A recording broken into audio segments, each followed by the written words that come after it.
Dans cette leçon, nous allons apprendre à traduire un document dans une autre langue, ce qui est assez nouveau au niveau de Word. Donc, je vais cliquer sur Révision. Et là, j'ai un outil traduction. Mais avant, je vais sélectionner mon texte. Et puis, je clique sur Traduction. Il va faire une recherche. Et voilà, ici, il me décrit... bon, il me traduit plus ou moins correctement le texte. Si je voulais voir une traduction complète de ma page, alors je vais aller sur... oui, j'ai des options de traduction que je peux éventuellement sélectionner, mais là elles sont toutes sélectionnées, donc ok. Je vais aller sur traduire tout le document. Alors il me dit qu'il va m'envoyer sur le net, sur la page de Wordlingo. Ici je vois la traduction. Bon. Et évidemment, si je veux une traduction, pourtant il n'y a pas beaucoup de lignes complètes de mon document, il me propose de me la faire pour 88$. Voilà, on fera sans eux. Et nous allons fermer pour le moment. Alors les langues que vous pouvez utiliser sont quand même assez nombreuses. Vous avez l'allemand, l'arabe, le chinois, le coréen, l'espagnol, le grec, l'italien, le japonais, le néerlandais, le portugais, le russe et le suédois. Disons que si vous ne connaissez pas du tout la langue de votre correspondant, ça vous donnera une idée du document, mais ce ne sera pas vraiment une traduction extrêmement efficace. Mais c'est déjà quand même une chose complémentaire par rapport à d'anciennes versions de Word dans lesquelles on n'avait absolument pas ces outils. Fin de la leçon. Dans cette leçon, nous allons apprendre à insérer un graphique en provenance d'Excel dans notre document Word. Vous allez me dire, mais il y a déjà des possibilités d'insérer des graphiques directement dans le traitement de texte. C'est vrai, mais je trouve que celles en provenance d'Excel sont parfois plus parlantes et plus faciles à utiliser. Donc je vais vous montrer comment je fais. Admettons qu'on fasse un stage multisport et qu'on a envie d'avoir des statistiques de fréquentation des différents sports.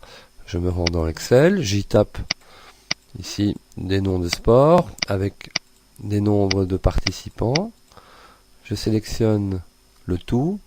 Attention de ne pas sélectionner ni une ligne ni une colonne supplémentaire, ça ne donnerait rien du tout au niveau du graphique. Lorsque j'ai bien sélectionné l'entièreté de ce que j'ai tapé, je vais dans Insertion, et dans Insertion, je me rends sur Secteur, et dans Secteur, je prends le premier, c'est-à-dire secteur 2D, de dimension, et j'obtiens un camembert. Si je trouve que ce camembert n'est pas suffisamment parlant, eh bien je peux le modifier en allant dans les dispositions du graphique et en sélectionnant par exemple celui-ci. Voilà, donc j'ai à ce moment-là intégré, je vais agrandir un petit peu mon graphique, j'ai intégré à l'intérieur de mes différentes parties de camembert le nom et le pourcentage de fréquentation de mes sports. Lorsque je suis content, bon, éventuellement je vais modifier le titre du graphique. Donc, je vais mettre statistiques de fréquentation. Voilà. Et lorsque je suis satisfait, je fais un clic droit. Je fais copier, donc je copie mon graphique.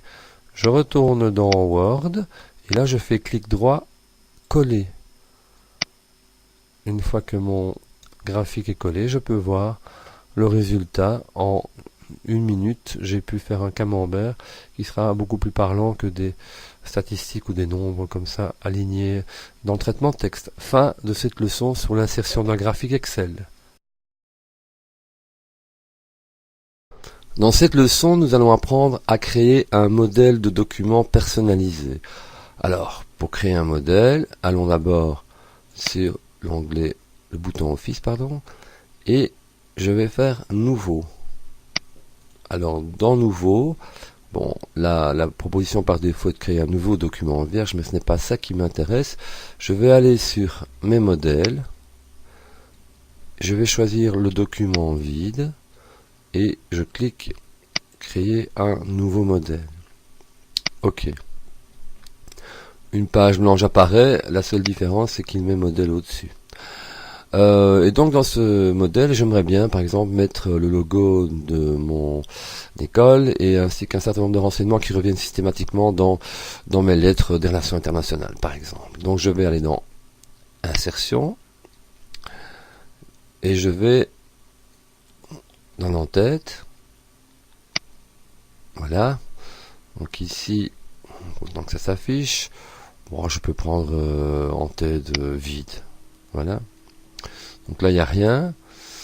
Et je peux taper un texte si je veux, mais si je ne veux pas, il n'est pas nécessaire de le conserver.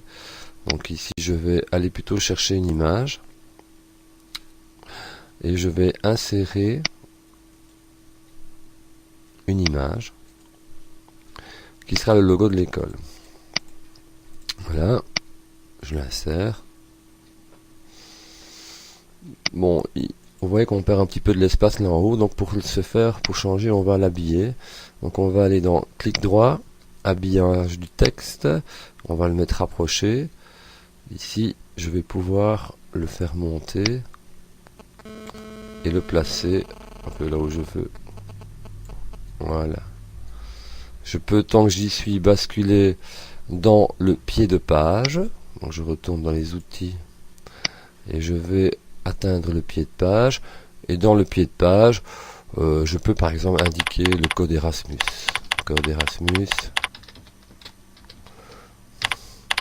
B Namur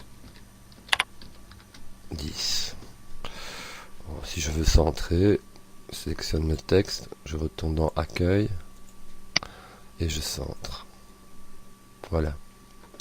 Je peux revenir dans les outils de création pour fermer l'entête et le pied de page. On revient, voilà, donc c'est en grisé maintenant. Et puis si j'ai envie vers le bas de la page, donc je descends. Je clique, je descends. Vous vous rappelez qu'on a fait une macro avec les coordonnées personnelles, avec le... je suis pas trop bas, avec la touche de fonction Alt A. Donc je vais cliquer sur Alt A. Et il va aller me chercher, voilà, je peux redescendre un petit peu, il va aller me chercher mes coordonnées. Donc ici j'ai ajouté, bon, il y a d'ailleurs une deuxième page qui se fait, donc je vais revenir en arrière. Voilà, donc ici j'ai ajouté à la fois un pied de page, un en-tête et des coordonnées que j'aimerais bien revoir dans chacun des documents. Admettons que mon document est terminé, maintenant je vais l'enregistrer, donc enregistrer sous modèle et je lui donne par exemple le modèle enam enregistré. Ça c'est fait. Maintenant si je veux utiliser, donc je vais faire un nouveau document en utilisant mes modèles.